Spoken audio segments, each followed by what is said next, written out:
Hola, ¿qué tal? Muy buenas noches. Estamos en el Diván y la Luna, aquí en Frecuencia Interactiva, tu estilo online. Y esta noche, pues estamos en manteles largos, como pueden ver. Tengo un invitado especial que para mí es un súper honor tener aquí para compartir el micrófono.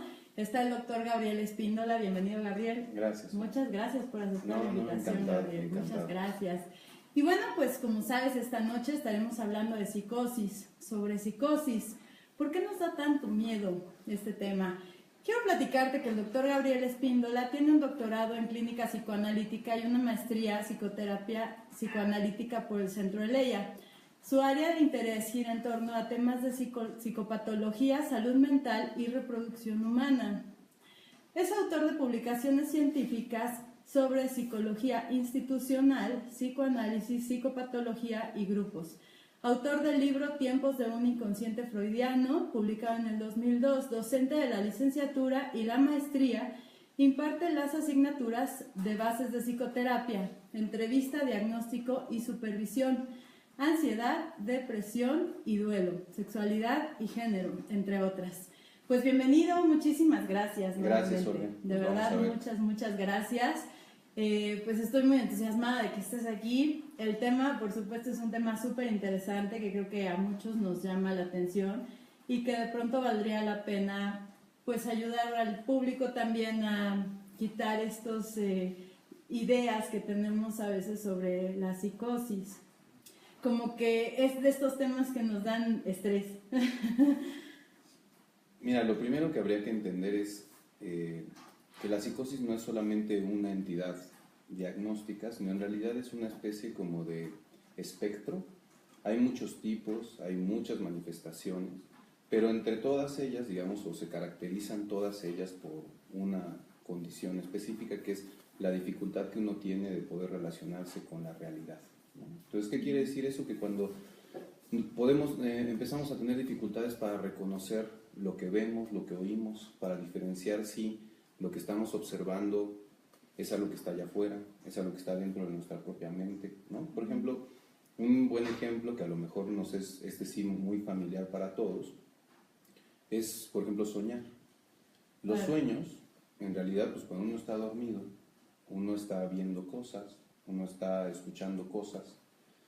Concretamente lo vivimos como si fuera absolutamente real. Sí. El asunto es que mientras estamos dormidos, no es enfermo, pero en realidad estamos alucinando, ¿no? Entonces es un proceso alucinatorio que mientras estamos dormidos, pues es parte de la vida normal, incluso es necesario, nos sirve para entender un montón de cosas sobre lo que nos pasa, digamos, en la cabeza, o ubicarlo en algún sitio. Pero en realidad es algo que le pasa a la gente en un estado que no es el dormir, sino que le pasa en el estado de vigilia, a la gente que nosotros vemos o que hemos escuchado que alucinan o tienen delirios, que tienen dificultades para reconocer si lo que están viendo está allá afuera o está acá adentro, ¿no? Entonces, creo que es un tema muy interesante, muy vasto. La literatura siempre nos ayuda porque lo han abordado desde diferentes ámbitos, ¿no? Por ejemplo, tenemos estas obras clásicas del romanticismo donde siempre hay una persona sana y otra que está loca, como Mr. Jekyll y Mr. Hyde, cosas como esas, ¿no? Que nos permiten ubicarnos en un estado, digamos, en cómo podría funcionar la mente o determinadas mentes cuando se encuentran alteradas y no pueden reconocer lo que están observando, y la realidad que tú y yo estamos teniendo cotidianamente no los puede interpelar, ¿no? O sea, finalmente, cuando tú estás viendo algo, tienes la posibilidad de reconocer si eso está ahí, si eso existe, si eso no existe, y la gente que tiene un problema o este tipo de enfermedades, justamente esa es la dificultad que encuentra, y por eso creo que es una de las razones por las cuales nos altera tanto. Claro. Siempre que hablamos de psicosis, entonces, ¿estamos hablando de alucinaciones? No necesariamente. En realidad, cuando hablamos de psicosis, el problema número uno no son las alucinaciones, sino los delirios. Los delirios es un trastorno, es un trastorno del pensamiento. ¿Sí? Son ideas fijas, que pueden ser muy complejas, son irreductibles. Eso quiere decir que aunque uno le diga a la persona que eso que está pensando no está pasando, para ellos se vuelve en realidad una cosa que no se puede corregir ni se puede entender de otra manera, sino que tiene una versión única de comprensión. Entonces las alucinaciones pueden acompañar o suelen acompañar en algunas patologías a los delirios, pero también se puede presentar psicosis sin alucinaciones. ¿Y cómo podemos identificarlo entonces? O sea, es algo así como estar hablando con alguien y que su pensamiento esté como distorsionado. Mira, la identificación de esto tiene, digamos, hay muchos tipos de diagnóstico. El más común, por supuesto, y la madre de todas las psicosis es la esquizofrenia, que además es un padecimiento que ya se tiene estudiado, que se ha estudiado desde hace tiempo, particularmente desde finales del siglo XIX, que fue cuando aparece propiamente, finales del siglo XIX, principios del siglo XX, que ya aparece formalmente como un diagnóstico. La esquizofrenia se caracteriza en realidad, en primera instancia, por esto que te digo de un trastorno del pensamiento, que es una idea fija, irreductible, de características, por ejemplo, de diferentes tipos. Puede ser paranoide, eso quiere decir que tengo miedo de que algo me suceda, de que me ataquen, de que la gente esté en mi contra, de que alguien esté haciendo algo, digamos que para destruirme, para lastimarme, para envenenarme, ¿no? Y se puede, o se acompaña habitualmente, la esquizofrenia sí suele acompañarse de alucinaciones, particularmente auditivas en primera instancia, es decir, voces que escuchamos. ¿Las escuchan así? Como yo te escucho ahorita. Como tú me escuchas ahora y como escuchas en un sueño que alguien te habla y que para ti es absolutamente concreto. La gente que está escuchando estas voces dentro de la propia mente o dentro de la cabeza, por decir, igual por ponerlo en algún sitio, escucha las voces tal cual como si estuviera, digamos, escuchando a otra persona, ¿no? También pueden tener alucinaciones visuales. Eso quiere decir que uno ve, así como percibimos tú y yo lo que ahora está enfrente de nosotros, se pueden percibir, digamos, cosas que no están ahí. La definición de una alucinación es una percepción sin objeto. Eso quiere decir que tú tienes una imagen de algo que en realidad no está, ¿no? Ok, pero que es tan claro como Tan estoy clara. viendo esta Sí, computadora, ¿no? a veces Porque tenemos la idea de pues, que la gente que alucina ve como sí, hologramas, ¿no? Así como, claro, como el fantasmitas, fantasma, ¿no? Transparentes. Sí. Pero no, en realidad es uno está percibiendo de la misma manera en que se perciben, digamos, los otros objetos. Okay. Y precisamente eso es lo que vuelve tan enloquecedor la situación, porque cómo diferenciar lo que está ahí de lo que no está completamente. Claro, sí, se ve exactamente se igual. Ve exactamente ¿no? igual. Si además tiene una intención que yo le coloco a eso, como es el poder lastimarme, como es el decirme que tengo que hacer determinadas cosas, ¿no? Como estas famosas ideas de comando, que es una voz que me da órdenes, donde yo tengo que ejecutar la orden, y de lo contrario pueden pasar cosas terribles, ¿no? Entonces, una cosa que, digamos, para identificar a este tipo de padecimientos habitualmente es gente que, por supuesto, llega con especialistas, ¿sí? Porque estos padecimientos generan un monto de ansiedad terrible, ¿no? La gente sufre mucho. Un ejemplo sería, igual volviendo a los sueños, imagínate tu peor pesadilla, pero resulta que no te puedes despertar, ¿no? Entonces, cuando tú no te puedes despertar y tienes la peor pesadilla, eso nos alivia, ¿no? Tenemos una pesadilla, nos despertamos. Sí, claro, ya te sientes sueño, como, ay, ¿no? Un sueño, sí, sí. lo vuelves absurdo, pues, en fin, eso no existe. Pero ¿qué pasa cuando tú no podrías despertar y no alcanzas a diferenciar si lo que soñaste fue un sueño o si lo que soñaste está sucediendo en la vida de vigilia, ¿no? En la vida de vigilia. Y entonces, eso no querría decir que sean solamente ideas o imágenes o voces que nos alteran, o sea, como pesadillas, ¿o sí? ¿Exclusivamente son situaciones que dan miedo? No, no solamente son situaciones que dan miedo, lo que pasa es que habitualmente terminan en eso. Por ejemplo, en algunos padecimientos hay ideas de grandeza, ¿no? Okay. Entonces, de hecho, la paranoia es el resultado o la consecuencia de una sensación de grandiosidad, ¿no? O sea, finalmente los que somos comunes y corrientes no tenemos mucho miedo de que nos persigan.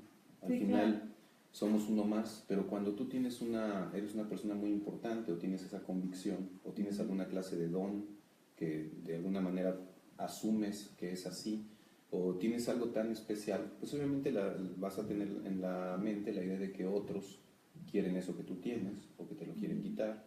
Entonces empieza por la grandeza para luego desarrollar una serie de ideas de persecución en donde pienso que la gente me va a quitar eso tan especial que yo tengo.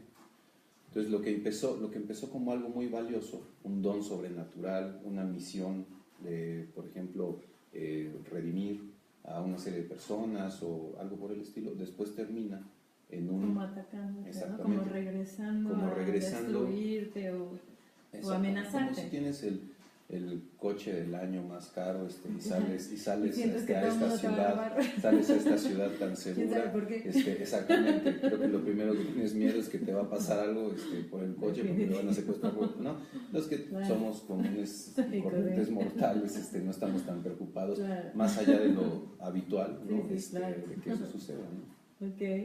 Quiero aprovechar a hacer una pausa para saludar a Adriana. Nos dice, eso es horrible cuando no te puedes despertar. Y sí, yo creo que todos los que hemos tenido una pesadilla y despertamos es algo pues maravilloso, pero si no logramos ese pequeño espacio de tiempo donde no puedes despertar o salir es verdaderamente terrible. Amaro, muchísimas gracias por acompañarnos. Rosa María, muchísimas gracias también por acompañarnos. Sonia Ortega, gracias. Claudia Guadarrama, Luzma Reza. Y bueno, si nosotros hablamos de paranoia, ¿no? Donde sentimos que se nos va a regresar eso malo que de pronto pensamos o algo nos va a venir como a destruir, ¿querría decir que siempre que tengamos paranoia estamos teniendo un episodio psicótico? Si es una paranoia como tal, diagnósticamente sí. O sea, en estas cosas pasa como, por ejemplo, no es lo mismo tristeza que depresión. Sí, claro. No es lo mismo estar asustado que estar paranoico, ¿no? Y en todo caso, cuando uno cae en el criterio de paranoia, es porque uno ha fracturado la relación con la realidad, ¿no? Entonces ya no puedo distinguir lo que es de lo que no es, y cuando le decimos paranoia, digamos desde un punto de vista especializado, sí estamos en una situación, estamos en una psicosis, ¿no? Cuando estamos asustados, porque eso pasa frecuentemente, hay otros padecimientos donde la gente está asustada, por ejemplo, hay padecimientos fóbicos, la gente tiene miedo a una determinada cosa, puede ser a los perros, a las arañas, qué sé yo, a los temblores, pero está centrado en un objeto específico, ¿no? Y entonces la gente puede tener temor, pero eso no quiere decir que esté paranoica, ¿no? Claro. En otras condiciones podemos tener ansiedad, pero esta ansiedad puede tener diferentes cualidades, pero cuando podemos hacer una diferencia entre lo que está y lo que no está, entonces no diríamos que es una psicosis. Okay. O sea, digamos que el punto de referencia sería no puedo distinguir o no puedo identificar exacto, lo real. Lo de adentro de lo de afuera, lo que soy yo de lo que es el otro, el mundo interno, digamos, del mundo externo. Okay. Rosy Mier nos hace favor de acompañar, muchísimas gracias. Cristina López, también un saludo grande. Adriana, Olguita, un gusto escucharte, por cierto, invitado muy guapo, muchas gracias. Y si nosotros tenemos... Eso puede ser una pérdida de realidad. Cuidado con la psicosis. Y si nosotros no estamos claros en que lo que estamos escuchando no lo escuchan los demás, o lo que estamos viendo no lo ven los demás, ¿cómo es que una persona en psicosis llega a un médico, un psiquiatra?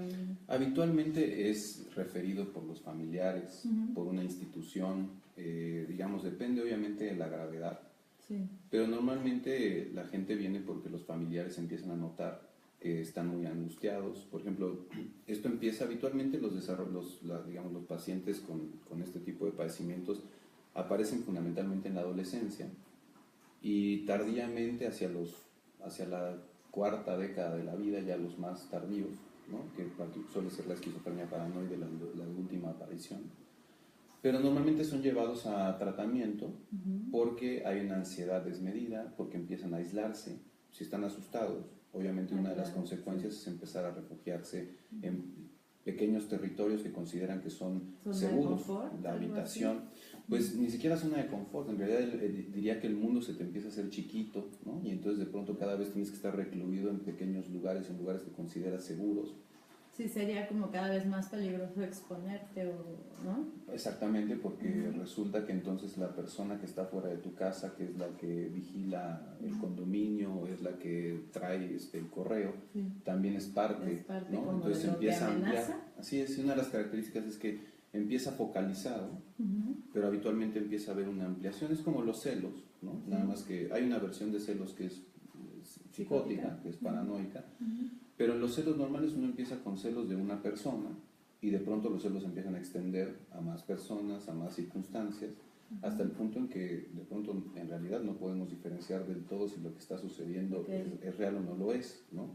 Sin embargo, ya todo el tiempo piensas que claro se fue con otro, se fue con otra, o claro es por esto, que estás asumiendo y nada es... Y una cosa es tener un poco de celos y otra cosa es, por ejemplo, la celotipia, donde sí ya hay un tipo de psicosis, ¿no? En donde la gente está convencida y no hay manera de hacerle pensar que eso no está pasando, ¿no? Y entonces cualquier cosa que hace el otro se vuelve una extensión de mi idea, ¿no? Y de mi convicción. ¿Y esto tiene una causa neurológica? Mira, cualquier padecimiento, cualquier cosa, digamos que uno habla en psicología, en psiquiatría, en psicoanálisis, etcétera, tiene una visión compleja y multideterminada, ¿no? Es decir, la psicosis, por supuesto, por ejemplo, en el caso de la esquizofrenia se sabe que hijos de padres esquizofrénicos tienen una mayor posibilidad muy importante de poder presentar esquizofrenia. No se diga si los dos padres son esquizofrénicos, ¿no? Porque aumenta terriblemente la posibilidad de padecer, ¿no? Y también en muchas otras enfermedades psiquiátricas, ¿no? Particularmente los trastornos bipolares, depresiones mayores, etcétera. Pero no solamente hay también muchos estudios, por ejemplo, de pacientes que son gemelos, ¿no? Donde uno tiene esquizofrenia, el otro no tiene esquizofrenia, uno presenta el padecimiento, otro no lo presenta. Y entonces las explicaciones siempre son la combinación de un elemento, sí, biológico, bioquímico, con otro de tipo ambiental, ¿no? Llámese... Entonces siempre influye. Siempre en cualquier cosa, no solo en la psicosis. O sea, para desarrollar cualquier enfermedad mental, uno tiene una combinación de las dos cosas, ¿no? Incluso a veces no necesariamente es porque genéticamente yo tengo un problema bioquímico. Muchas veces la constante angustia, por ejemplo, respecto de una determinada forma de vida, puede también modificar la manera en la que responde biológicamente, por supuesto, mi cuerpo ante la vida cotidiana. Entonces puede ser que el ambiente también sea un estresor de tal tipo que genere, ¿no? Una serie de alteraciones bioquímicas, ¿no? Entonces, ese problema del huevo y la gallina, de qué fue primero y qué fue después, realmente creemos hoy en día que no importa qué estemos estudiando, siempre necesitamos diferentes visiones y diferentes conocimientos para poder entender lo que le pasa a esta gente. A los pacientes con padecimientos psicóticos es importante que el tratamiento sea multidisciplinario siempre. Nadie puede atender o no se debería atender a un paciente esquizofrénico exclusivamente. Exactamente. Normalmente es una combinación de psicoterapia de apoyo, de alguna intervención a veces familiar, más una medicación, ¿no? Apropiada, a veces terapia de grupo, cuando es necesario, por supuesto, institucionalizar a la persona para un internamiento también, ¿no? Okay. ¿En todos los casos de psicosis hay internamiento? No necesariamente. ¿Hay como niveles? Hay criterios de internación psiquiátrica. Pero hablando de psicosis, ¿existen como mayores o más agudos o menos? Sí, por supuesto hay un nivel de gravedad y sobre todo también de respuesta a determinados tratamientos, ¿no? Por ejemplo, hay diferentes tipos de esquizofrenia, desorganizada, catatónica, etc. Y dependiendo del tipo hay mayor o menor respuesta hacia determinada medicación y entonces se considera de mayor o menor gravedad, sobre todo por cuánto se puede rehabilitar la persona, ¿no? Okay. Hoy en día hay medicaciones bastante eficientes que no curan a la gente. En realidad la psicosis no se cura, se controla. Pero son tan eficientes... ¿En ningún caso se cura? En ningún caso. Okay. Es decir, hoy en día nadie ha encontrado la cura para la esquizofrenia, nadie ha encontrado la cura para un trastorno bipolar, que si bien es un trastorno del afecto, en realidad en el caso de los más graves, que son del tipo 1, presentan alucinaciones y pueden presentar también delirios. Pero la psicosis nadie ha encontrado una manera de curarla, se han encontrado maneras de trabajar con ella. Uno, cuando está trabajando con un paciente con estas características, tiene que ser, yo siempre digo, muy modesto, porque es un padecimiento tan violento que uno hace lo que puede. Eso creo que hay que decir, hay que hacerlo en equipo. Sí. Y uno puede hacer que la vida de esta gente mejore mucho. Los psicofármacos permitieron que mucha de esta gente esté fuera de hospitales psiquiátricos y que tenga una vida más o menos normal, funcional, bien medicados.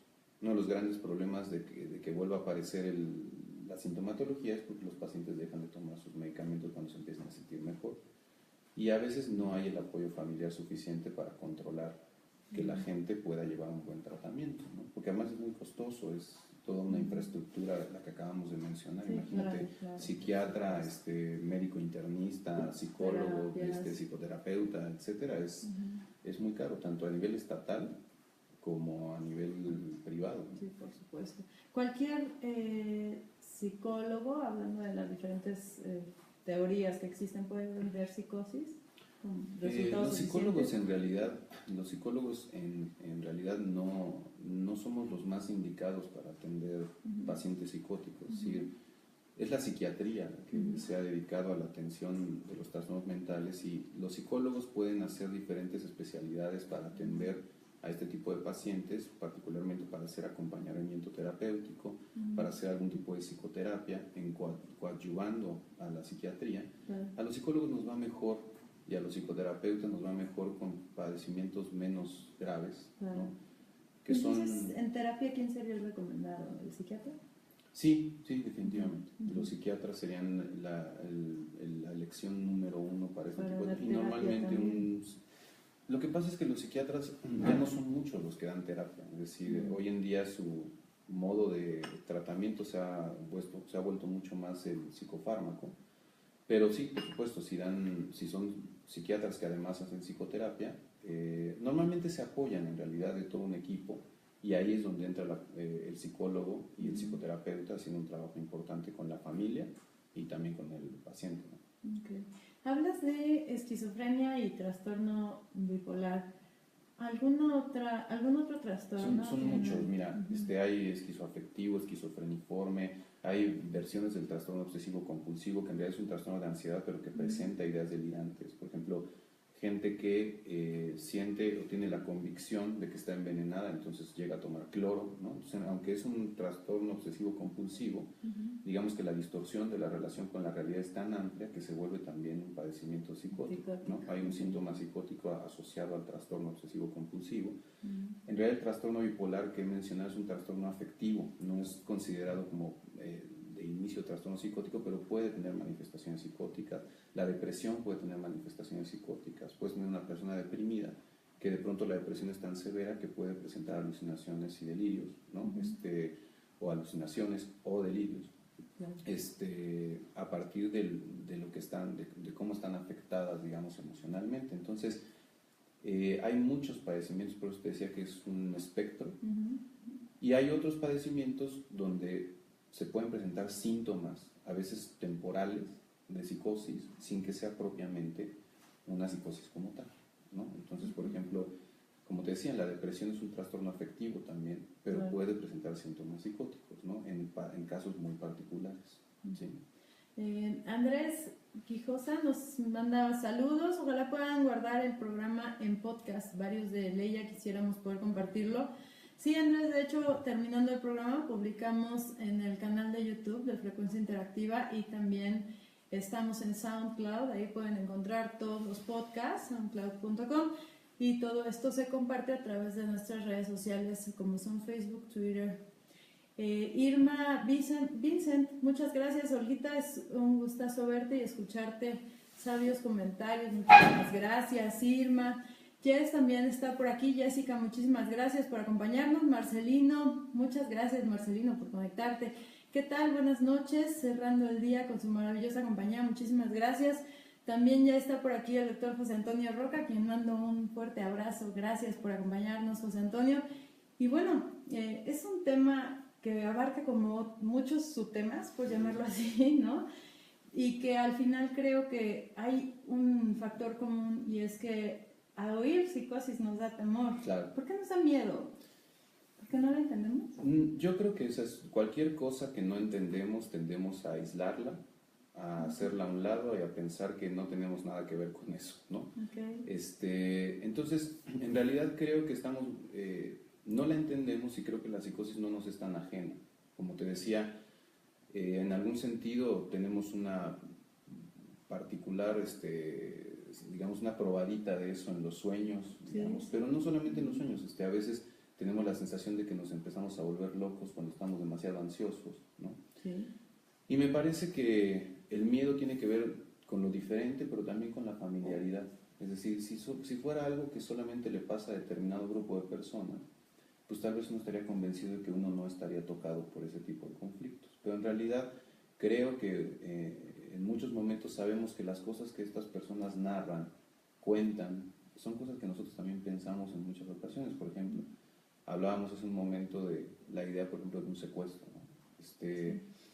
Es algo que tenemos en la cabeza y es algo que estos pacientes pueden tener por convicción, ¿no? Okay. Entonces, ¿cuánta distancia hay realmente entre unos y otros, ¿no? Entonces, está claro como que entre la probabilidad de que suceda y que o suceda, la seguridad de que me va a exacto, suceder un día. exactamente, Es como por ahí, exactamente. ¿no? Entonces, cuando tú piensas que es algo totalmente distinto, pero luego te das cuenta que en realidad lo que esa gente piensa, de pronto tú también lo has pensado, aunque luego alcanza a pensar que solamente fue algo exagerado, que te das cuenta que no estás tan lejos, ¿no? Claro. La otra cosa es el nivel de agresión que existe en estos casos. No hablo necesariamente de que sean personas agresivas, pero al momento en que no pueden distinguir a veces la realidad de lo que no es, y sobre todo cuando tú tienes una convicción de que alguien te va a atacar, pues estás a la defensiva. Sí, reaccionas con violencia normalmente. Entonces, me parece que esa dificultad que hay en los filtros, ¿no? Digamos, en la capacidad que tienen estos pacientes para controlar su propia agresión, sus propios temores, me parece que ahí surge otro de los, digamos, de lo que la gente habitualmente teme, que es ser atacado, ¿no? Por ejemplo, se piensa muchas veces que se confunde la psicopatía, por ejemplo, con la psicosis, ¿no? Entonces se piensa que gente, asesinos, cosas como estas, muchas veces se les atribuye, se les pone la etiqueta de psicóticos, y no necesariamente son psicóticos, más bien habitualmente son psicópatas, que no es lo mismo, ¿sí? ¿Qué diferencia existe? La psicopatía es un padecimiento donde no existe la culpa, Okay. y donde hay una intención de dañar a otro. En el caso de la psicosis hay una pérdida de la realidad y eso te hace volverte agresivo en un momento dado porque piensas que te están atacando, pero aunque como no sea defensa. así, exactamente, ¿no? Entonces, o puede haber un delirio, sí puede ocasionar, sí puede haber pacientes que en un delirio donde haya una idea de comando, donde haya, por ejemplo, la idea de lastimar a una persona en particular, bueno, eso sí pueda llegar a suceder, ¿no? Entonces creo que el tema de la agresión es otro asunto que nos asusta mucho, y también el tema de la sexualidad. Si habitualmente la sexualidad y la agresión son temas que mantenemos digamos, por debajo del agua, ¿no? Y esta gente la tiene a flor de piel. Si no tienen a veces si yo pienso, digamos, y trato al otro como si fuera una extensión de mí mismo, por ejemplo, porque no logro diferenciarme yo del otro, pues entonces, por ejemplo, la sexualidad queda expuesta, ¿no? Porque es como si tú tratas al otro como una extensión de tu propio cuerpo, pues ¿cuál sería el problema de que la sexualidad quedara explícita, ¿no? Entonces, eso aterra, la gente se confronta con sus propias fantasías, pero en una visión concreta, ¿no? Todo el mundo hemos tenido fantasías, llamémosle locas, ¿no? Cosas que no estarían acorde a nuestros valores, principios, digamos, las cosas que uno piensa que no debe hacer en ese momento. Y estos pacientes muchas veces no tienen esa posibilidad de distinción. Entonces, tienes enfrente de ti algo que tú en algún momento has pensado, probablemente, pero queda de manifiesto, y eso creo que también da bastante miedo, ¿no? Por otro lado, hay todo un tema social también. Siempre se puso a esta gente digamos, se encerraba con presos, con prostitutas, eso desde hace mucho tiempo, ¿no? Ahora los atiende la medicina, pero antes los quemaban en la Inquisición. Sí, y además se pensaba también que eran como poseídos. La parte, por exactamente, hay un sí, tema, por supuesto, que se atribuye a la divinidad. Y entonces, ante la idea de Dios, el demonio y alguien poseído y todo este tipo de cosas, pues por supuesto que genera un temor que ya incluye también todos nuestros aspectos religiosos, sociales. Hay todo un tema antropológico, cultural. Es decir, creo que es un problema muy complejo, pero si me preguntas por qué nos da miedo, yo creo que porque estamos más cerca de lo que creemos, de lo que esta gente manifiesta, solo que nosotros lo vivimos en sueños, lo vivimos en fantasías, lo vivimos en momentos, digamos, de extremada ansiedad, tal vez, y ellos lo concretan. ¿Es ese miedo de yo puedo estar así?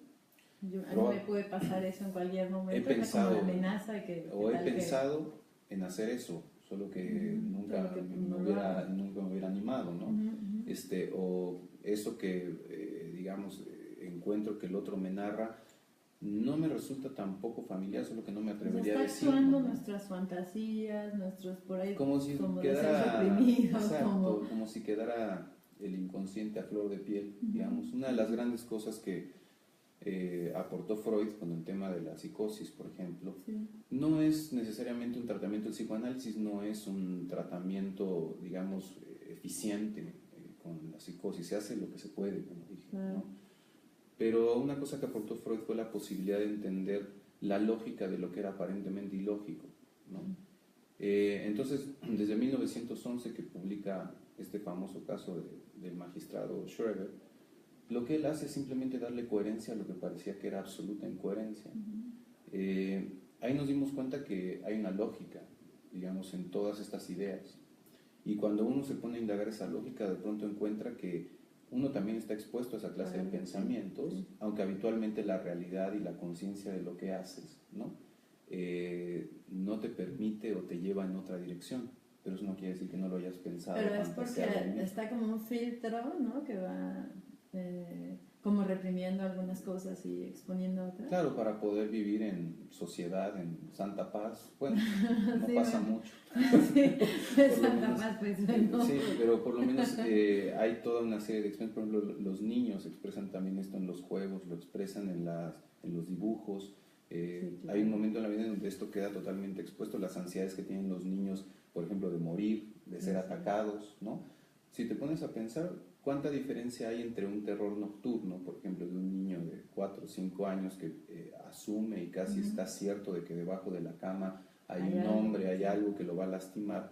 ¿Cuánta diferencia hay entre eso y en la vida adulta tener una convicción de que el vecino es alguien que está a punto de lastimarte? O que alguien va a venir. El asunto es que en la infancia es una parte del desarrollo normal, que uno va construyendo una serie de herramientas para diferenciar, para entender, y en la vida adulta se vuelve un padecimiento muy severo. Pero ¿cuánta diferencia hay entre que apagues la luz y tú pienses y asegures, no quiere decir que lo veas, pero asegures que ahí hay algo, ¿no? Ay, que de pronto sí lo ven, ¿no? Como ahí la imagen que ve el niño y era la pero chamarra. Pero esa es una ilusión. Es decir, una ilusión es cuando un objeto se distorsiona. Sí, más no es la imaginación de que ahí está. No es algo que no hay nada y que lo construyes con la convicción de que eso está ahí. Eso te puede llegar a pasar en un sueño. Hay alucinaciones que todos hemos tenido que se llaman hipnagógicas e hipnopómpicas, que son las que se pueden dar al momento de empezar a dormir o al momento de despertar. Es el famoso "se me subió el muerto". Ah, claro. Que uno no puede hablar, a veces está como paralizado, pero uno está teniendo pánico porque en realidad está viendo algo donde uno ya está medio despierto. Es un estado alterado de conciencia. Y entonces, bueno, ahí sí hay una alucinación que es parte del sueño y que se puede dar a veces porque uno no ha dormido bien, porque, digamos, por diferentes cosas, ¿no? Andrés nos dice, ¿hay algún libro que pudiera recomendar al doctor sobre el tema? Sobre el tema de psicosis. Bueno, hay Quiero muchos. pensar que sí, Andrés. Sí, lo que recomendaría primero sería un libro general. Por ejemplo, hay libros amigables de psiquiatría general que pueden dar una idea de para entrar a cuáles son los signos, los síntomas, este tipo de cosas. Hay un libro, por ejemplo, se me ocurre el Goldman, que es un libro de psiquiatría. Se puede conseguir, es de McGraw-Hill, se puede conseguir en cualquier sitio y da una muy buena idea de los diferentes tipos de padecimientos, cuáles son sus signos, sus síntomas, y da también explicaciones epidemiológicas, en qué poblaciones pasa más, etc. Como para tener una idea de base, ¿no? Para Así es, partir de algo. Para poder partir de algo que sea lo más observable, lo más visible, para luego entrar. Esto lo han abordado todo tipo de ramas de la psicología y de la psicoterapia. Entonces, creo que sería un buen inicio. Sí, claro. Amaro nos dice, ¿existe algún tipo de vínculo entre la esquizofrenia y la epilepsia? No, la epilepsia es un padecimiento que no se considera un trastorno mental, ¿no? La epilepsia, incluso cuando se diagnostica de manera multiaxial, como lo marca el DSM-5 ahora, para ser más precisos, la epilepsia se diagnostica en el eje 3, que que es el eje de las enfermedades médicas, digamos, como diagnostico hay una varicela, por ejemplo, ¿no? Entonces, la epilepsia algunas epilepsias pueden generar síntomas psiquiátricos. Por ejemplo, hay epilepsias en el lóbulo temporal que pueden presentar o pueden generar alucinaciones, pero estas alucinaciones no suelen acompañarse de ideas delirantes. O sea, puede ser que alguien vea algo, pero luego eso algo que vio no le da la explicación de que esto que está ahí es porque alguien lo puso, porque en realidad lo que quiere es meterse a mi casa para sacar información, porque hay un micrófono, ¿no? Empiezo a armar, como construir una sino que tienen una historia. sensación de haber visto algo extraño y les causa, digamos, extrañeza, pero no lo explican desde una parte delirante, ¿no? Entonces, eso pasa en algún tipo de epilepsias, no en todas, particularmente en las del temporal, del lóbulo temporal. No todas las epilepsias son con convulsiones tónico-clónicas, que son esto cuando te agitas. Hay epilepsias que se caracterizan por ausencias, ¿no? Otras que pueden generar otro tipo de padecimientos a nivel muscular, etc. Entonces, no hay un vínculo entre una cosa no lleva a la otra, no hay una correlación, digamos, entre estas están dos. ligadas. No están ligadas, son cosas diferentes. Lo que pasa es que a las dos las ubicamos en la cabeza, ¿no? Pero son cosas muy distintas. Eri Marín nos acompaña, muchísimas gracias. Gordillo Gretel, Liz Velázquez, Erika Yáñez, Josefina Morales, Xochitl Rosal, Andrés Guijosa, Maite Serrano, Beldandi Bane, Marcelino Tepichín, Oscar Viu, Norma Cristina López, Lupita Moreno, Said, Sonia Ortega, Adriana Hernández, Claudia Guadarrama, muchísimas gracias. Y bueno, invitarlos a participar, por supuesto, a través del panel de mensajes y a través de nuestras redes sociales. Si nosotros estamos partiendo que esta es como una realidad distorsionada o paralela, ¿no? Por entenderlo de alguna manera, los inicios de una psicosis, ¿es viable o es factible que la familia la identifique, o para cuando lo identifiques suele ser severa? Digamos, para hablar de las más características, esto empieza por el aislamiento. La gente empieza a tener no solamente temor, sino se empieza a aislar, tienen dificultades para socializar con otros, empieza a haber conductas extrañas. Por ejemplo, un joven que se empieza a encerrar en su habitación durante todo el día, come ahí, se la pasa todo el día ahí, cierra las ventanas, de pronto tapa todo con cortinas, cosas como esas, no hay amigos, ¿no? El tema del aislamiento social es muy importante porque también hay un aislamiento afectivo, hay respuestas o exacerbadas o respuestas, digamos, extrañas a lo que sería lo cotidiano. Por ejemplo, si yo te narro, no sé, me viene a la cabeza, por ejemplo, el accidente terrorífico que pasó en Reforma, yo te lo narro con un cierto impacto emocional y no lo cuento como si fuera, digamos, fui por el pan y me encontré a la vecina, ¿no? Sino te lo cuento con otro. Digamos, la gente que tiene este tipo de padecimientos a veces cuenta todo más o menos de la misma manera, en un tono plano, ¿no? Esos serían los primeros indicios. También es cierto que hay muchas personas que desde la infancia empiezan a desarrollar conductas de ansiedad, agresivas, y entonces, bueno, uno ve que desde muy chicos empieza a haber un desarrollo de un padecimiento de este tipo, ¿no? Pero el aislamiento es uno de los temas centrales, el temor, la ansiedad, las conductas extrañas, y luego ya sigue el franco deterioro en términos de no poder contactarse con la gente, de sentirse totalmente aterrados, ese tipo de cosas. Si nosotros vemos, por ejemplo, de manera frecuente o leemos historias de terror y todas estas cosas que generan como mucho estrés, ¿podemos llegar a tener algún tipo de episodio psicótico? No creo que ese sería un factor. Más bien la pregunta es si uno quiere estar leyendo todo el tiempo cosas terroríficas, ¿no? A veces se vuelven placenteras, por supuesto, y por eso lo está haciendo uno. ¿Qué es lo que anda uno buscando en esas historias? ¿O qué es lo que nos invitan a fantasear? ¿Qué es lo que nos despiertan? No, eso no te va a desatar un cuadro de este tipo. Hay psicosis breves, Es decir, hay un tipo de padecimiento que se caracteriza porque no dura más de un mes. Y habitualmente hay algún evento desencadenante grave, muy doloroso, ¿no? Puede ser a lo mejor una pérdida muy significativa, un evento, no un padecimiento por estrés postraumático, porque es otra cosa. Hay de pronto, como por duelo, ¿no? puede ser, hay a veces estas psicosis breves que así como aparecen, de pronto desaparecen y duran solamente un periodo de un mes, y esas diríamos que podrían decirse que se curan, pero muchas veces hasta sin necesidad de intervención terapéutica. En realidad es un periodo de tiempo. Como una respuesta adaptativa. Probablemente una respuesta necesaria ante una situación grave. La mente lo que encuentra es distanciarse por un periodo de la realidad, tal vez para manejar el dolor tan intenso que se tuvo. Es como, sí, exacto, me duele tanto que mejor me genera una realidad paralela, ¿no? Exacto, y eso pasa, no es lo más común, o sea, no es que alguien que presente una psicosis en un mes se quite, no es lo común, pero puede suceder y está catalogado como un diagnóstico en el DSM.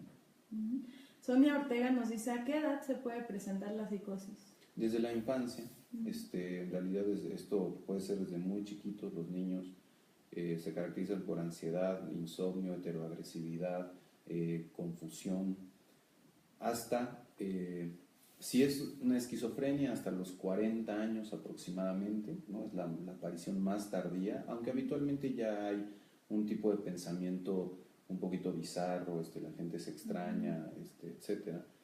Y puede haber en la parte, por ejemplo, en la vida adulta, cuando uno, por ejemplo, empieza a envejecer, ¿sí? Pueden aparecer síntomas psicóticos asociados a demencias. Por ejemplo, el Alzheimer se caracteriza por tener un periodo psicótico de alucinaciones y delirios, pero más por el deterioro propiamente de la enfermedad. No se caracteriza, no se diagnostica como psicosis, como una parte del Alzheimer. O también puede presentarse en diferentes demencias. Otro puede ser en cualquier momento de la vida, pero por sustancias, ¿no? Por consumir algún tipo de fármacos, algún tipo de drogas, ¿no? Eso, o por alguna lesión en cualquier momento de la vida, de un traumatismo, ¿no? Que afecte determinada zona de la corteza cerebral y que eso pudiera, digamos, generar un tipo de psicosis.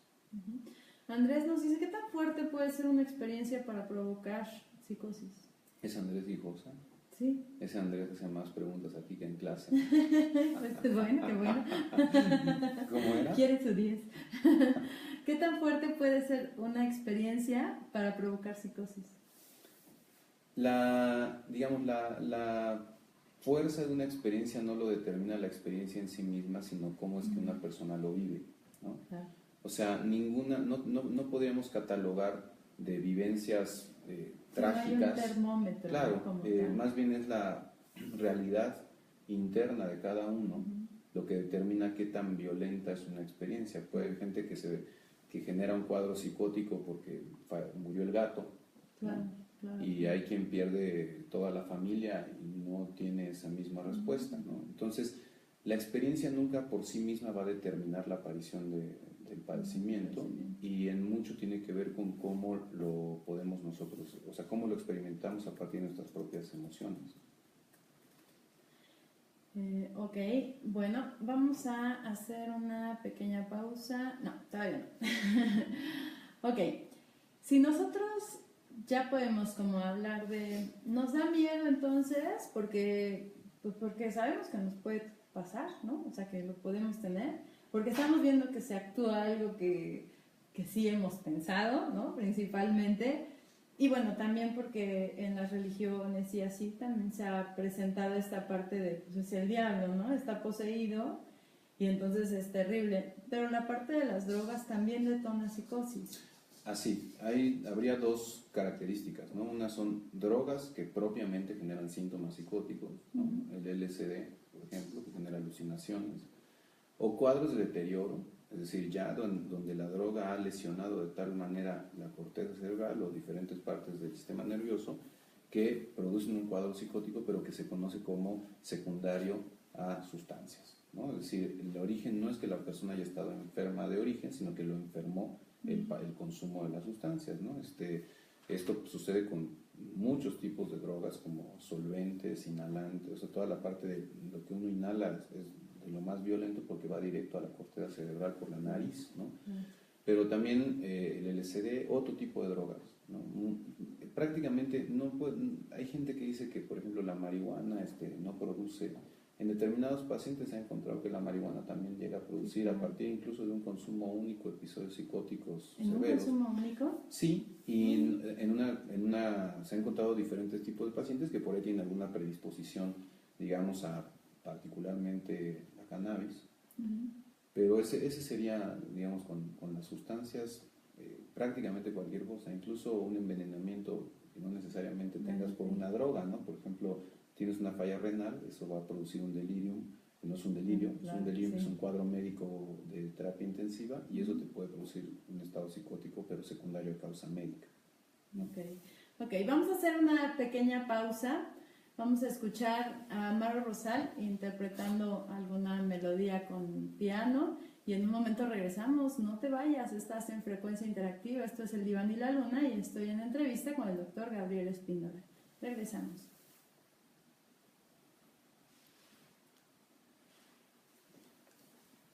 Felicidades, bienvenido Olga Espíndola. Muy interesante el programa, Olga.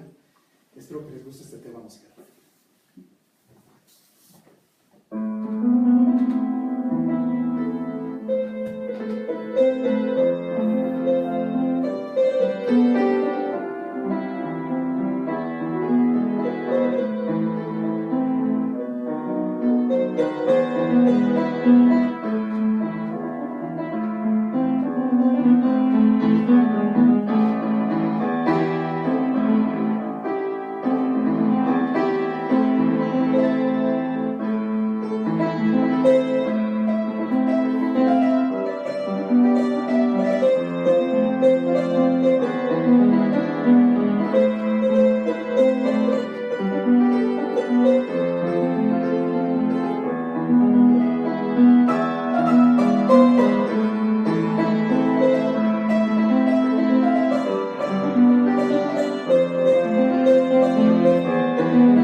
Gracias, muchas gracias, Amaro, excelente interpretación, muchas gracias. Y bueno, ya estamos de regreso. Rosy Mier nos dice muy interesante, gracias a los dos por compartir, gracias a ti por acompañarnos. Rosa María, bravo, Amaro, muy bellas melodías, muchísimas gracias. Oscar nos dice, ¿se puede evitar o tener una prevención para la psicosis o evitar estados psicóticos? Mira, digamos, la prevención tendría que ver con la buena salud en realidad, pero no hay alguna clase de, digamos, trabajo que uno pueda hacer como preventivamente garantizando que eso no va a suceder, ¿no? Uno diría que mientras más expuesto a situaciones de ansiedad y mayor predisposición biológica, genética, etcétera, uno tenga, mayor posibilidad de la aparición de un cuadro de psicosis.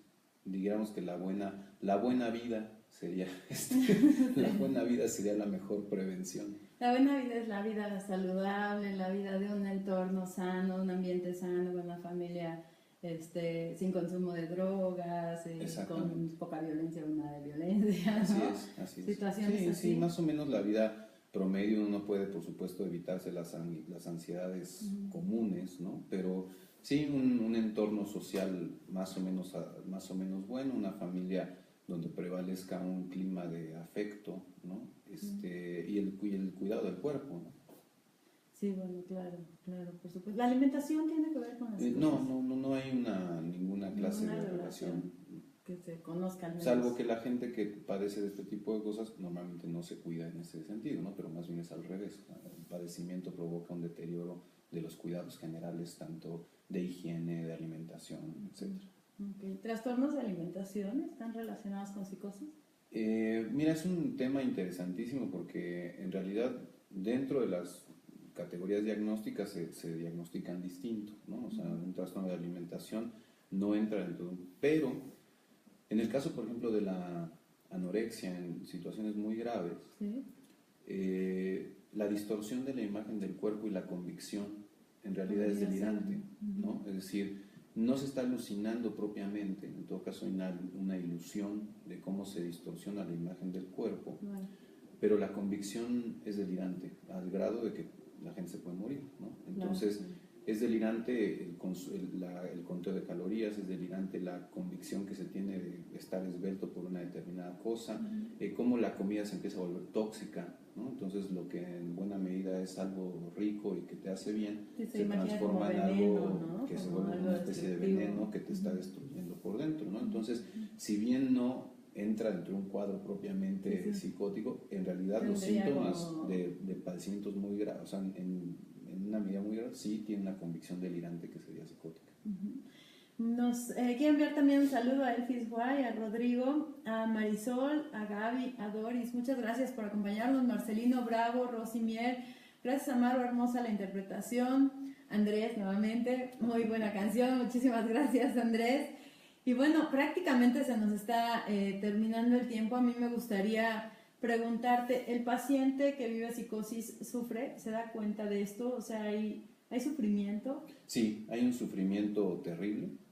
Se dan cuenta por momentos, porque no es que estén en un estado permanente, digamos, de síntomas activos. De pronto entran en un contacto importante con la realidad, sufren particularmente de ansiedad, están aislados, se sienten solos, ¿no? Entonces es un sufrimiento, yo creo que como, digamos, mentalmente me parece que uno tendría que ponerlo del 1 al 10 en el 9.8, ¿no? Es una tortura, ¿no? Es una tortura que no encuentra una salida, tiene sentimientos de encierro porque no puedes pensar en otra cosa más que en esa idea que tienes fija y todo termina asociado con eso. Entonces el mundo que es tan amplio y tiene tantos significados se te vuelve en realidad de una sola vertiente y es como si fueras en una línea recta donde supieras que lo que sigue es terrible. Entonces no encuentras ni cómo hacer de Sí, es como ir a un vacío y no tener frenos. Exactamente, ¿no? Sí, claro, qué terrible. La familia evidentemente también lo sufre. ¿Qué tanto la familia puede mantenerse con una persona con psicosis? Porque de pronto vemos enfermedades donde la familia, bueno, sabemos que el cuidador es de los principales lastimados, ¿no? En enfermedades prolongadas o crónicas. ¿Qué tanto prevalece la familia en contención? Es muy importante la función de la familia y también habitualmente es un sufrimiento fuerte para los familiares porque implica un trabajo personal muy complicado de hacer. Por eso es muy importante que estos pacientes se atiendan multidisciplinariamente también para que la familia reciba estrategias, apoyo, psicoterapia. Hay familias donde la propia familia en realidad favorece la aparición de la enfermedad, digamos, o que se incremente la sintomatología, porque son familias que tienen toda una estructura, digamos, violenta, perturbada, pero una buena familia es digamos, es lo que se necesitaría para tener la mejor esperanza, de mejoría, ¿no? O sea, de tener un buen tratamiento. Pero de que la familia lo padece y tiene que buscarse alternativas de ayuda, definitivamente. Las enfermedades que tienen que ver entonces con psicosis tienen buenas posibilidades de ser funcionales. Depende cuáles.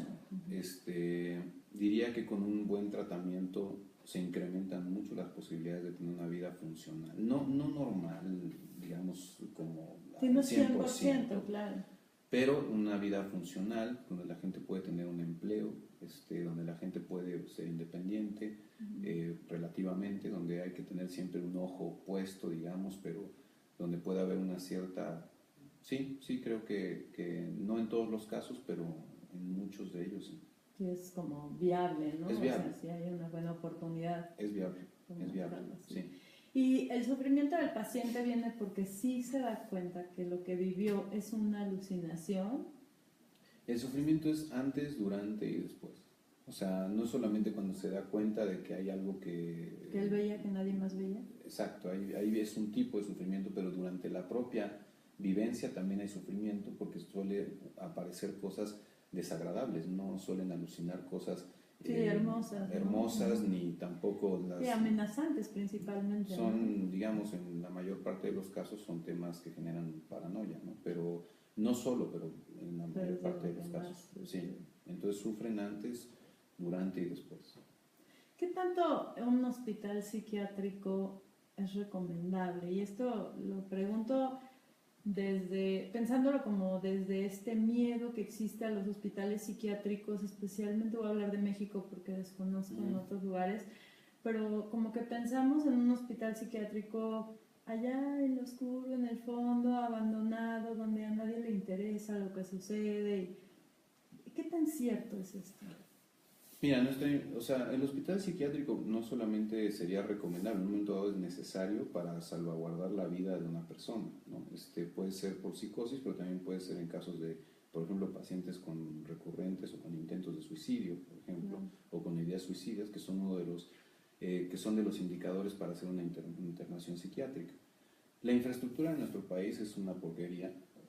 Para decirlo rápido. Claro. Me refiero no porque haya malos psiquiatras ni malos hay, por ejemplo, excelentes lugares como el Instituto Nacional de Psiquiatría, ¿no? Claro. Por supuesto el Hospital Psiquiátrico Fray Bernardino Álvarez, pero aún así, cuando uno ve la cantidad de padecimientos y la infraestructura que tenemos, es irrisoria el dinero que se gasta para poder atender este tipo de problemas. Sí, y además para el gobierno no es la salud mental prioridad. Nunca se le ha dado una prioridad, siempre se ha mantenido como un gasto casi innecesario, ¿no? Entonces, muchos de los mitos tienen que ver, creo que, con el propio mito de la psicosis. O sea, los hospitales psiquiátricos no todos son horribles, ni todos están digamos, perdidos en el campo. El Fray Bernardino está donde está la zona de hospitales de Tlalpan, ¿no? Claro. Lo mismo está el Nacional de Psiquiatría, tienen instalaciones decentes, pero son los dos lugares más importantes de toda América Latina en realidad y en términos de tamaño para poder atender este tipo de padecimientos. De ahí en fuera, si uno sale fuera de la ciudad, por supuesto que uno tiene más dificultades. Y hay lugares para pacientes crónicos, ¿no? Que son lugares donde al no encontrar un apoyo familiar, etcétera, pues se vuelven más desoladores, ¿no? Porque la gente lleva mucho tiempo internada. Y bueno, hay mucho por hacer. Hay gente realmente dedica la vida a atender a estas personas y donde con muy poco hacen mucho. Muchísimo, claro. Sí, y como en todo, también hay, digamos, lugares donde la gente es maltratada, mal atendida. Yo lo que diría es la infraestructura en nuestro país y en toda América Latina es muy pobre para la demanda que tenemos de padecimientos mentales. Pues qué triste, la verdad es que es muy triste. Andrés, no me queda muy clara tu pregunta. Nos dice, ¿puede él enamorarse realmente con la psicosis? Creo que se refiere a si puede una persona con psicosis enamorarse. No estoy segura. Si nos pudieras ayudar a aclararla. Amaro nos dice, ¿hay señales evidentes a la vista? Sí, ¿no? O sea, sí es algo evidente. Nos hablabas de una conducta violenta, ansiosa, aislada. También pueden en otros casos presentar soliloquios, la gente que va hablando sola, digamos. Sí, por supuesto, esto es muy visible.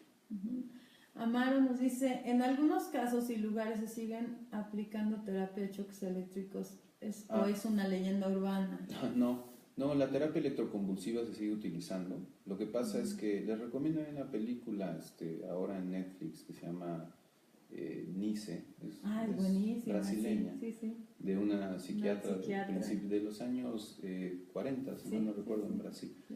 Súper interesante. Sí, donde ella pelea un poco con este tipo de tratamientos porque en esa época había dos alternativas para lidiar con la heteroagresividad, sobre todo de estos pacientes cuando la presentaban, ¿no? Que era terapia electroconvulsiva y también la lobotomía, que hoy está prohibida. Pero era súper agresiva en ese tiempo, ¿no? En ese tiempo era básicamente morder el cable de la luz y meterte a la tina, ¿no? En realidad era lo que era dar una carga que generara inconsciencia y convulsiones.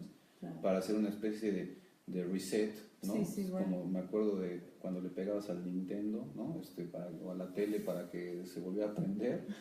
Un poco esa era la teoría de volver a reiniciar, ¿no? Como el sistema bioquímico. Sí, bueno, y la lobotomía. Hoy en día la terapia electroconvulsiva se hace de manera controlada, focalizada, en pacientes que son reacios a otro tipo de terapias, llámese psicofarmacológicas, que no ceden. Se hace dosificada, no es lo violento que era antes. Hoy la gente puede estar anestesiada, entonces sí se sigue utilizando y como un tratamiento de resultados, ¿no? para cuando hay una persona que es reacia a la psicofarmacología porque no ceden los síntomas, puede haber buenos resultados. ¿Sí? ¿El ver extraterrestres es psicosis? Depende, me voy a echar a todo el público de Maussan encima. Pienso que el ver extraterrestres y afirmar que los viste y hablaste con ellos, creo que sí, pero por ahí no me puedo meter en un problema con mucha gente. Sí, claro. Ok, bueno, sí, ese es todo un tema aparte. Pero entonces, bueno, si pensamos en los electroshocks, no hablamos de los electroshocks, estas películas donde prácticamente veíamos una persona muriendo, ¿no? Sí, no, ya no, eso ya no se hace de esa manera, ahora se focaliza, se puede localizar en determinadas partes, digamos, del cerebro con ciertas dosis de electricidad, con anestesia, en una manera totalmente distinta. Incluso en Centro de Leia nos mostraron un video por parte del Instituto Mexicano de Psiquiatría, una ponente nos compartió un video donde se hacía un electroshock con una terapia de electroconvulsiones y la verdad es que es impresionante porque el paciente no está lastimado, o sea, ¿no? Como lo vemos en... a veces nada más ves un movimiento en uno de los dedos o en los dedos del pie. Realmente nada. Pero no es, porque ahora se sabe cuál es la cantidad de... Digamos, hoy hay muchos instrumentos tecnológicos para saber la cantidad de electricidad, etcétera, que antes no se sabía y simplemente y era focalizado, ¿no? Porque, antes era simplemente una carga eléctrica, un cable a mordidas y ya está. Claro. Sai nos pregunta, gracias Sai, nos dice, ¿dónde puedo conocer más el tema? Si te interesa el tema de la psicosis, bueno, en el EYA, por supuesto, ¿no? ¿Tienen así como un curso, taller, diplomado específicamente de psicosis? Mira, a veces hacemos, este año no toca, el año pasado hubo uno, en realidad lo que tenemos son dentro de la maestría hay una materia específicamente de psicosis y también en las materias de la licenciatura de psicopatología y de semiología, pero lo que él podría hacer es acercarse, digamos, a ELEIA, sería un buen lugar, también podría acercarse al Instituto Nacional de Psiquiatría, ¿no? Donde tienen mucha bibliografía y muchos, incluso manualitos de alguna manera sencillos, hasta algunos hechos por los laboratorios para poder identificar determinados síntomas. De hecho, el Instituto Mexicano de Psiquiatría tiene descargables las guías clínicas de algunos trastornos y donde se aborda. Exacto, entonces en el Instituto Nacional de Psiquiatría podría ser, o que me escriba y que es exactamente lo que necesito, porque es un tema tan grande que es muy amplio, se puede abordar desde muchas perspectivas, ¿no? Hay libros y libros y que nos diga exactamente qué es lo que le interesa y con mucho gusto le doy bibliografía. Sí, porque viene además como por temporadas, ¿no? Como antes que pensábamos de la psicosis como los seres humanos que sabíamos, que hacíamos, y va como la evolución que se va descubriendo. Por ejemplo, hay un libro que en el sentido histórico ubica muy bien, que es La historia de la locura de Foucault.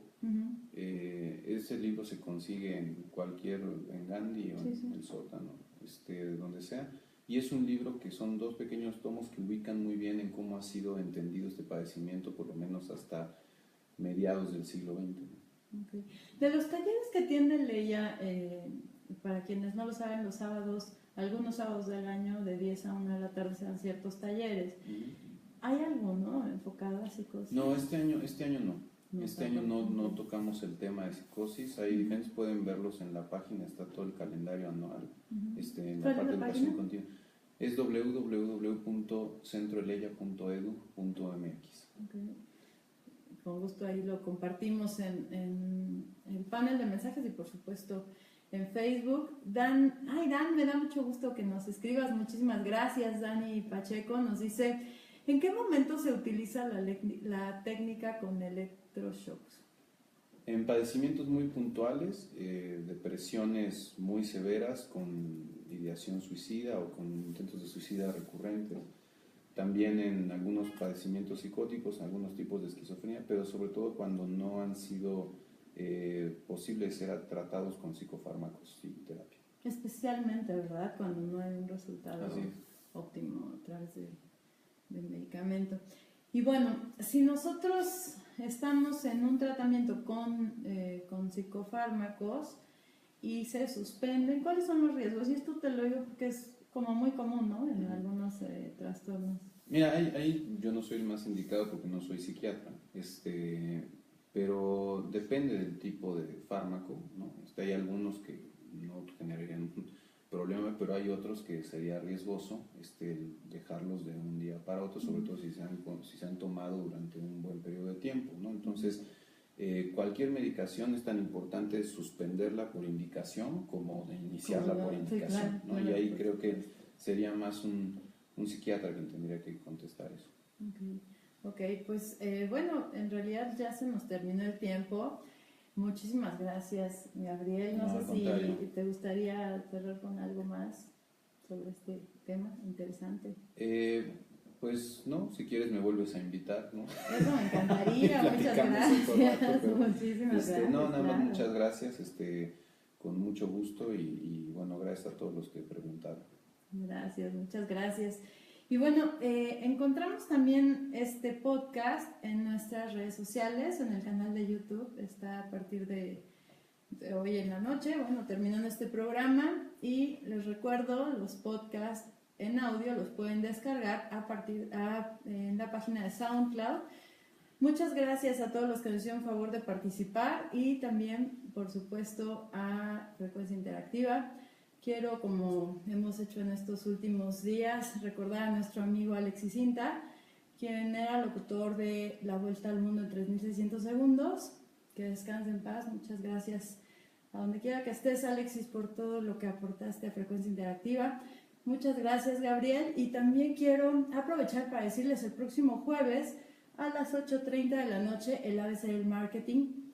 El tema será sobre la declaración anual. No se lo pierdan. Y el próximo lunes, aquí en el Diván y la Luna, estará con nosotros Gabriel Hernández de la Asociación Psicoanalítica Mexicana, platicando sobre los sueños. No se lo pierdan, los esperamos aquí, lunes 9:30 de la noche. Muchísimas gracias, de verdad, muchas gracias. Espero que muy pronto estés de regreso. Cuando quieras. Muchas gracias. Y bueno, no llegan para pagarlo. Así que, pues bueno, cuéntanos un poco sobre qué vamos a encontrar en el EYA. Bueno, les sugiero que se metan a la página porque hay una oferta de talleres, de actividades, algunos incluso gratuitos, etcétera, que uno encuentra durante todo el año. Sí. Es una institución muy amigable, dirigida a toda la gente interesada, nada más para especialistas. Entonces, la página creo que es el mejor mapa y la mejor recomendación para que encuentren algo que les llame la atención. Ok, ahí van a encontrar todo tipo de información. Ahí está también la maestría en psicoanálisis y el doctorado también está por ahí, ¿no? Muchísimas gracias, que pasen buena noche y gracias. Gracias. Gabriel.